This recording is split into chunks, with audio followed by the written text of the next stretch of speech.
নমস্কাৰ আপোনালোকে চাই আছে Assam north east news live আৰু মই কস্তুৰিমা আহি আজি উপস্থিত হৈছোঁ হোজাই জিলাৰ লংকাৰ ২ নং কাটিৰ শ্ৰীমন্ত শংকৰদেৱ বিদ্যালয়।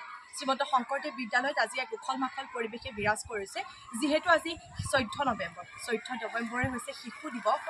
নেহেৰু খুৰাৰ আজি জন্মদিন, সকলোৰে পৰিচিত আজি এটা দিন আৰু সেই দিনটোক লৈ পেলাই আজি সমগ্ৰ দেশজুৰি এক উখল মাখল পৰিৱেশে বিৰাজ কৰিছে। সকলো শিশুৰ মন আজি উখল মাখল হৈ আছে আৰু শ্ৰীমন্ত শংকৰদেৱ বিদ্যালয় কাকি 2ৰ ছাত্ৰ ছাত্ৰীসকলেও আজি সেই পৰিৱেশতে আছে। আহক আমি তেওঁলোকৰ লগত আপোনালোকক চিনাকি কৰিম, লগতে আমাৰ যিসকল শিক্ষক শিক্ষয়িত্ৰী আছে ছাৰ বাইদেউ তেওঁলোকৰ লগত আমি কথা পাতিম, চিনাকি হ'ম, তেওঁলোকেনো কেনেকৈ এই শিশু দিৱসটো উদযাপন কৰিছে আপোনালোকক আমি কিছু আভাস দিবলৈ যত্ন কৰিম।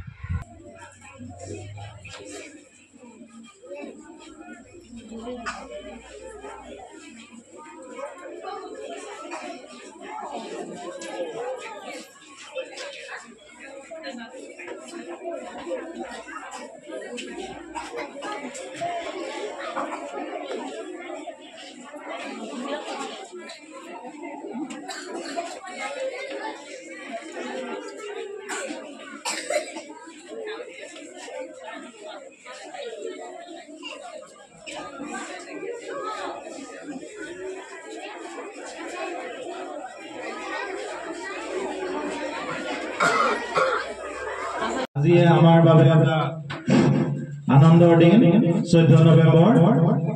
আমাৰ সকলোৰে জনপ্ৰিয় প্ৰথম ভাৰতৰ প্ৰধানমন্ত্ৰী জৱাহৰলাল নেহেৰু তেখেতৰ আজি বাৰ্থ এনিভাৰ্চাৰী হয় 14 নৱেম্বৰ।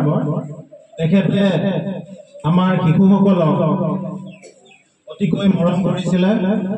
তেখেতে কৈছিলে যে শিশুসকল আমাৰ ভৱিষ্যত আৰু শিশুসকলেও তেখেতক বহুত ভাল পাইছিলে আৰু সেয়ে তেখেতক চাচা নেহেৰু বুলি সম্বোধন কৰিছিলে।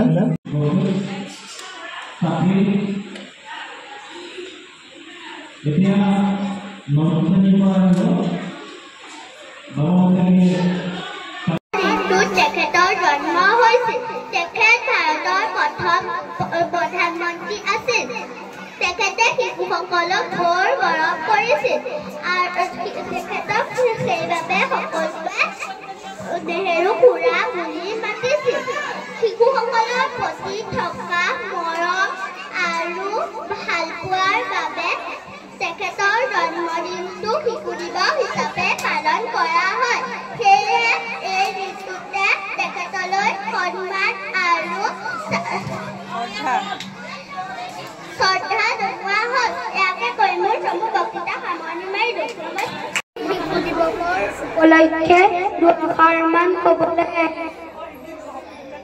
শিশু দিৱস হ'ল যে প্ৰত্যেক শিশুৰ বাবে এটা গুৰুত্বপূৰ্ণ দিন। এই দিনটোতে পণ্ডিত জৱাহৰলাল নেহেৰুৰ জন্ম হৈছিল। তেখেতৰ পিতৃৰ নাম আছিল পণ্ডিত মতিলাল নেহেৰু আৰু মাতৃৰ নাম আছিল স্বৰূপৰাণী নেহেৰু। পণ্ডিত জৱাহৰলাল নেহেৰুৱে গোলাপ ফুল বহুত ভাল পাইছিল। সেইবাবে তেওঁ গোলাপ ফুল এপাহ সোঁফালৰ পকেটত ভৰাই লৈ ফুৰিছিল। গোলাপ ফুল ভাল পোৱাৰ দৰে শিশুসকলকো বহুত ভাল পাইছিল। সেইবাবে তেওঁক নেহেৰু খুৰা বুলি মাতিছিল। তেওঁ স্বাধীন ভাৰতৰ প্ৰথম প্ৰধানমন্ত্ৰী আছিল। তেওঁ 1917 চনত কমলা কৌলক বিয়া কৰায় আৰু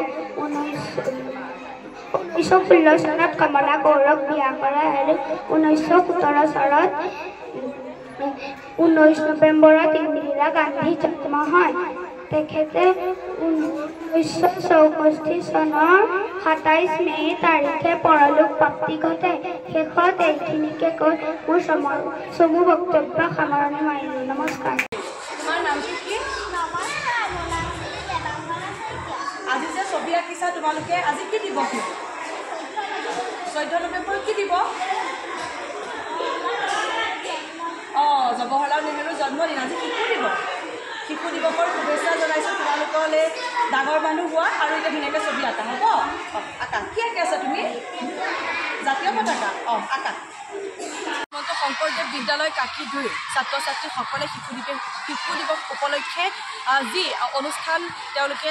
অনুষ্ঠানসমূহ আয়োজন কৰিলে আৰু তেওঁলোকে আজি শিশু গতিকে তেওঁলোকে আঁত ধৰি যেনেধৰণে ইমান সুন্দৰকৈ অনুষ্ঠানটি তেওঁলোকে উদযাপন কৰিলে আৰু তেওঁলোকে যিসমূহ প্ৰতিভাৰে তেওঁলোকৰ নিজৰ যিসমূহ অনুষ্ঠান কৰিলে আপোনালোকে নিশ্চয় দেখি আছে আৰু আগলৈও আপোনালোকক দেখাই যাবলৈ যত্ন কৰিম। এই মুহূৰ্তত শ্ৰীমন্ত শংকৰদেৱ বিদ্যালয় কাকিদুইৰ যিসমূহ শিক্ষক শিক্ষয়িত্ৰী আছে শ্ৰদ্ধাৰ শিক্ষক শিক্ষয়িত্ৰীসমূহ আমাৰ লগত আছে গতিকে তেওঁলোকৰ লগত কিছু কথা পাতিবলৈ আমি যত্ন কৰিম।